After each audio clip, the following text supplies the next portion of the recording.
amigos de Canal 20, muy buenas noches y bienvenidos a Pensar Economía. Hoy no tenemos la compañía de José Pepe Irazábal. Bueno, le mandamos un abrazo por cuestiones periodísticas de agenda. Por supuesto lo vamos a tener en el próximo programa, que además va a ser el cierre del ciclo de este Pensar Economía 2015. Hoy queremos compartir con ustedes varios temas que han estado sobre la mesa en estos días en el plano de la economía y de la economía hablando en términos generales, porque esto incluye los temas vinculados a la competitividad, las exportaciones, el desempeño de la economía en general, pero también, por ejemplo, el tema de los salarios, el ingreso de las personas y también los temas de la energía. Y con este primer capítulo vamos a ingresar porque el panorama de la energía en Uruguay y particularmente los grandes proyectos que se han planteado en los últimos años están con algunas reconsideraciones.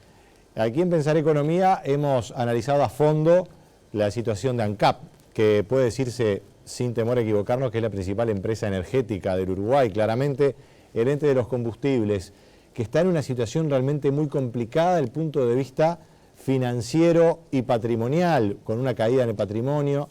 Las ventas de ANCAP están cayendo y si bien, por supuesto, la baja en el precio del petróleo es este año un elemento positivo para las cuentas de ANCAP, porque además realmente, y eso para el consumidor no es una buena noticia, no estás trasladando toda esa caída del precio a la tarifa, aún así está con complicaciones económicas y financieras. Operativamente ANCAP está con un margen, pero la carga de la deuda, que es una carga que está en buena medida en dólares, lamentablemente, está complicando su situación. Y ese va a ser un tema que hay que definir en las próximas semanas, si hay que capitalizar o no a ANCAP. Pero hay otro gran proyecto, ustedes seguramente lo recordarán, lo tendrán más que presente, en el ámbito de la energía, que es el proyecto de la regasificadora. La regasificadora, este proyecto que pretendía introducir en Uruguay el gas natural licuado en la matriz energética a través, bueno, básicamente de una terminal en la cual amarre un buque que traiga el gas natural licuado, ¿verdad?, a alta presión, y eso a través de un mecanismo de regasificación justamente se introduce en la red de gasoductos del Uruguay. Un proyecto muy ambicioso que se planteaba con una inversión que no iba a ser el Estado uruguayo, iba a ser un externo de más de 1.500 millones de dólares en total para ofrecer ese gas al Uruguay y cobrar un canon de algo más de 150 millones de dólares por año. Pues bien, ese proyecto hoy está en duda en el Uruguay. ¿Por qué? Bueno, vamos a recurrir al análisis que han hecho expertos de diversos ámbitos en tema energético, por ejemplo, el Observatorio de Energía y Desarrollo Sustentable de la Universidad Católica y también los expertos de SEG Ingeniería, cuyos datos hemos citado más de una vez aquí en Pensar Economía. Particularmente SEG Ingeniería ha planteado que hay ahora dos escenarios para definir si la regasificadora es viable o no. Y vamos a compartirlo con los televidentes. Tenemos una placa allí, un cuadro que compara lo que es el escenario actual. Porque hoy, o mejor dicho, vamos a plantear de una manera distinta.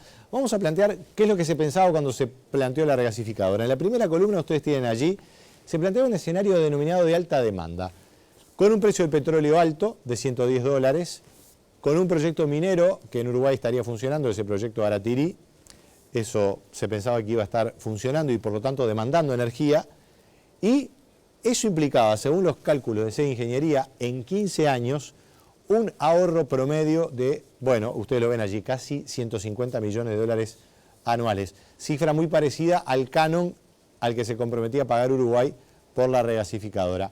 En ese escenario, digamos que las cosas tenían cierta lógica y podrían cerrar para viabilizar ese proyecto. Aún así, la oferta de gas de la regasificadora iba a ser mucho mayor y Uruguay tendría la posibilidad de vender excedentes. Pero el escenario que se está configurando es bastante distinto. Y lo ven allí en la segunda columna. El precio del petróleo es bastante más bajo hoy por hoy. Nosotros pusimos allí 55 dólares, es lo que toma SEG Ingeniería.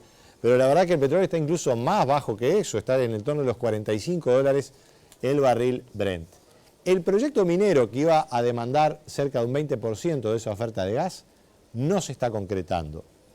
Y eso entonces configura un escenario en el que el ahorro, porque el petróleo está más barato y porque la demanda no va a ser tan alta, sería mucho menor, 30 millones de dólares anuales en promedio en los 15 años que estaría funcionando, digamos, la regasificadora, que podría tener una extensión de periodo mayor, obviamente.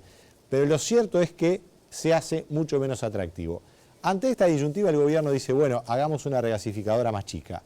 Y la verdadera situación es que el proyecto tiene un altísimo costo que no varía por el tamaño de la regasificadora, que es el costo del puerto.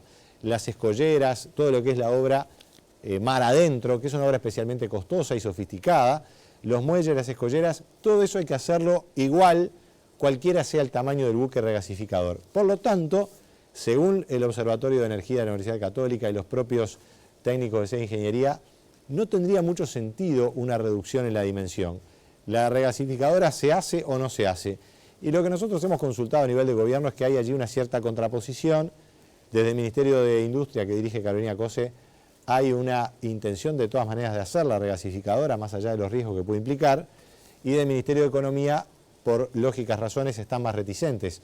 Eso implicaría generar un compromiso, y Uruguay tiene una situación fiscal que no es la que era, digamos, ni siquiera un año atrás. Además hay otro factor que no hemos comentado. El Uruguay ha ampliado mucho su capacidad de generación de energías renovables, particularmente energía eólica. Se estimaba que iba a llegar a unos 500 megawatts de potencia, pero va a llegar en un año y pico, un año y medio, a 1.700 megawatts de potencia. Realmente, dicho en juego de palabras, andamos volando con el viento y eso reduce la demanda potencial para el gas licuado. Por lo tanto, una disyuntiva sin duda difícil. A ningún gobierno le gusta decir vamos a dejar de lado este proyecto, pero todo indica que esta sería una opción razonable. A no ser que, con el cambio de gobierno en Argentina, haya un acuerdo con los argentinos para viabilizar el gas excedente al país vecino. El secretario de Energía designado por Mauricio Macri, Juan Aranguren, es un hombre de negocio, un hombre que estuvo en Shell durante más de una década en Argentina y que puede tener una idea, y esto es una hipótesis porque no ha habido información al respecto, de establecer algún tipo de acuerdo con Uruguay. Si eso es así, podría abrirse allí una posibilidad para este proyecto. Cambiamos de tema y nos metemos en el salario. Se actualizó el índice medio de salarios en la economía uruguaya en el dato para el mes de octubre, es el último dato que tenemos. Hubo un pequeño avance del salario real, pero digamos que este año la característica, el rasgo ha sido de un mantenimiento del salario real de la economía. ¿Qué quiere decir eso? ¿Preocupa, no preocupa? Bueno, vamos a ver en la siguiente gráfica cómo ha evolucionado el salario real en la economía uruguaya. En los últimos, digamos, 17 años, prácticamente 20 años. En realidad lo que hacemos, para tener un punto de comparación, antes de la crisis, nos vamos hasta allá, hasta el año 97, el salario estaba, decimos, una base 100, cae por supuesto en la crisis y luego empieza a remontar. Primero se recupera y luego sigue de largo. Hoy está un 20 y pico por ciento por encima de lo que era el salario real en aquellos fines de los 90. En realidad, si ampliáramos más el rango de análisis, el salario real de la economía está en su mayor nivel de los últimos 40 años. Pero lo que claramente muestra la gráfica es que está frenando su crecimiento. Y esto no debería llamar la atención. La economía uruguaya está en otra situación, la demanda externa es menor, el propio mercado interno ya está mostrando algunos niveles de cierta frenada y estamos entonces con un salario que más bien se ha estabilizado.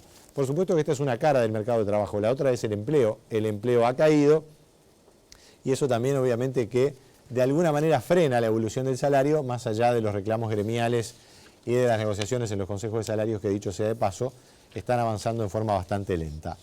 El trasfondo de todas estas cuestiones, el trasfondo en el tema energético, en el tema laboral, es ver realmente cómo está la competitividad de la economía uruguaya, si está firme o no. Y la verdad que ahí ha habido retrocesos porque Uruguay se ha encarecido mucho y si bien la productividad en algunos sectores ha aumentado, no ha aumentado en todos lados. Eso se refleja en un problema que hemos analizado y que se ha actualizado los números, es una caída en la competitividad, una caída en el tipo de cambio real, que no es la misma con todos los destinos. Ustedes ven aquí en la gráfica que vamos a compartir, y este es el último capítulo que queremos analizar, el tipo de cambio real está mejorando fuera de la región, con Europa, con Estados Unidos, incluso con China. Pero en la región, con la fuerte devaluación que ha hecho Brasil y también con la situación que hay en Argentina, nos estamos encareciendo. Y ese es un problema, ¿por qué? Porque con esos países donde estamos ganando competitividad, no tenemos acuerdos comerciales.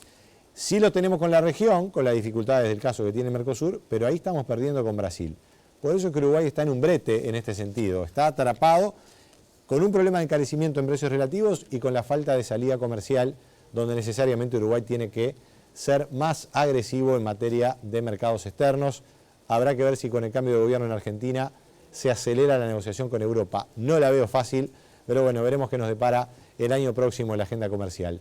Sigan en Canal 20 y nos reencontramos en Pensar Economía la semana que viene.